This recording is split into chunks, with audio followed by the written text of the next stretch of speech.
Mr. Nixon arrived here in Peking. February 1972, the week that changed the world. Chairman Mao Zedong and President Richard Nixon meet, and the Shanghai Communique pledges full normalization of diplomatic relations. Both nations quickly opened liaison offices in each other's capitals, and in 1975, US President Gerald Ford visited Beijing, and 4 years later, full diplomatic relations were established, followed by Vice Premier Deng Xiaoping's wildly successful trip to the US, culminating in that famous handshake at the White House with US President Jimmy Carter.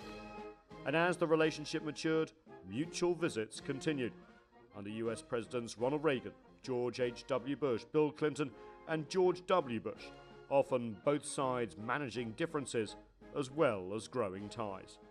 However, it was the meeting in June 2013 between China's then new President Xi Jinping and US President Barack Obama that defined the current era of US-China relations. President Xi described his vision of a new model of major power relations based on mutual respect, no conflict, non-confrontation, and win-win cooperation. Well, I think the Sunnylands meeting in 2013 really set the stage for the U.S.-China relationship under Obama. And between Obama and Xi Jinping really established a personal relationship that they then built on over the course of Obama's remaining time in office. And I think Xi Jinping believes that was a valuable template for the relationship and wants to repeat it. That meeting led to the historic agreement on cutting carbon emissions, proving what can happen when the world's top two economies come together. So we're going to see that sort of diplomatic coming together here this week at Mar-a-Lago. Well, it's a beginning.